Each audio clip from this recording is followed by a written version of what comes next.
मार्केटसारखा tasty भाजक्या पोह्याचा चिवडा जर बनवायचा असेल, तर ही रेसिपी फॉलो करा. काही टिप्स आहेत त्याही मी सांगते.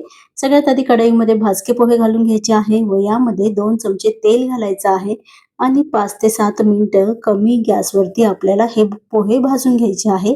त्यानंतर आपल्याला शेंगदाणे, काजू, खोबरं व किसमिस आपण तळून घ्यायचे आहे. डाळ्या सुद्धा छानपैकी तळून घ्यायच्या आहे.